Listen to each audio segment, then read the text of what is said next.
감사합니다. 예수님께서 요한복음의 말씀을 통하여 우리들에게 구원과 심판을 하러 와셨다고 말씀하신 것처럼 저희들에게도 구원을 주시고 또 마지막 날에는 심판하실 것을 깨달아서 더욱더 주님을 향하여 달려나갈 수 있도록 도와주시옵소서. 모든 것을 감사드리고 예수님의 이름으로 기도드렸나이다. 아멘. 예수님은 다시 한번 사람들을 향하여 하나님이 보내신 자신을 믿으라고 외치십니다.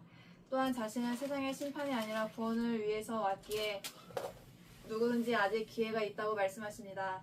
그러나 그럼에도 예수님을 저버리는 사람은 예수님의 초청 자체가 심판의 근거가 됨을 말씀하셨습니다.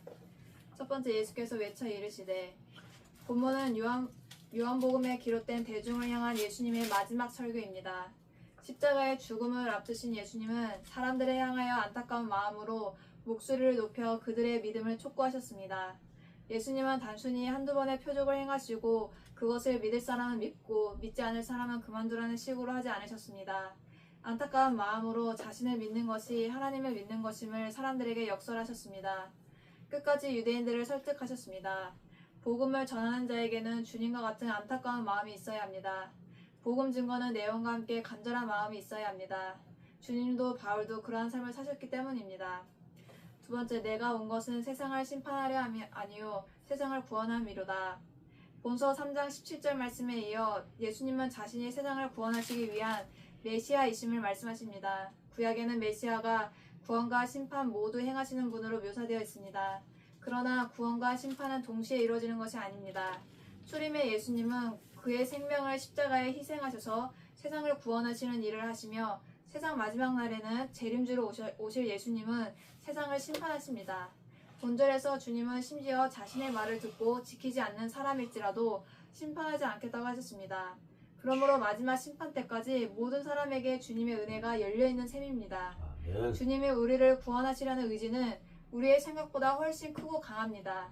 꼭 말씀대로 살지 못하고 쓰러지며 넘어지는 경우가 있더라도 자포자기로 세상으로 달려가지 말아야 합니다.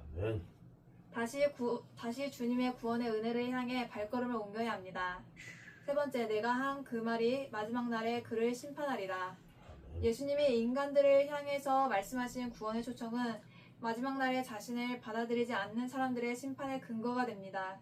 초청의 말씀이 언제까지나 기회의 말씀이 되는 것은 아닙니다. 초청의 말씀이 심판의 말씀으로 바뀔 날이 있다는 것입니다. 복음을 들은 사람들에게 무한정 기회가 주어지는 것은 아닙니다. 기회를 받아들이지 않으면 바로 그 기회가 심판으로 바뀝니다. 기회는 축복과 저주라는 전혀 다른 모습으로 가져올 수 있습니다. 그러므로 우리에게 주어진 기회가 축복이 되도록 해야 합니다. 네 번째, 그의 명령이 영생인 줄 아노라. 영생은 여러 가지로 정의할 수 있습니다. 하나님과 예수님을 아는 것이 영생이며 예수 그리스도가 영생이십니다. 본절에서 예수님은 하나님의 명령이 영생이라고 하셨습니다.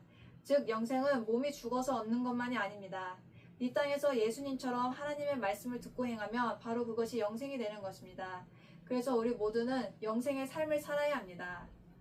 결론입니다. 본문은 요한복음이 기록하고 있는 대중을 향한 예수님의 마지막 설교입니다.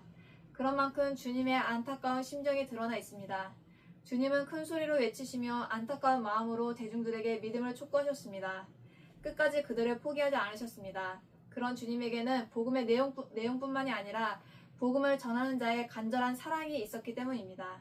바울도 같은 내용을 언급한 적이 있습니다. 그는 데살로니가 교인들을 향하여 하나님의 말씀뿐만이 아니라 목숨까지도 기꺼이 주기를 원했습니다. 복음을 전하는 자에게는 이 두 가지가 같이 있어야 합니다. 그중 본문은 간절한 사랑으로 끝까지 상대방을 사랑하는 주님의 모습을 보여줍니다. 초림의 예수님은 세상을 구원하시기 위해서 오셨습니다. 물론 마지막 날에는 심판주로 다시 오시겠지만 그때까지는 모든 사람을 용납하시고 구원하시길 원하십니다. 심지어 주님의 말씀을 듣고 지키지 않는 사람에게도 마지막 때까지 기회를 주시며 심판하지 않겠다고 하셨습니다. 인간을 향한 주님의 구원의 열정이 얼마나 깊고 큰가를 깨닫게 하는 대목입니다.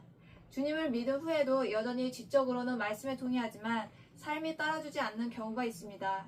그럴 때 자포자기하고 세상으로 가버리기 쉬운 존재가 인간입니다. 그러나 주님은 아직도 여러 가지로 부족한 사람들을 향해서 구원의 인내를 가지고 계십니다. 심판을 보류하고 계시는 것입니다.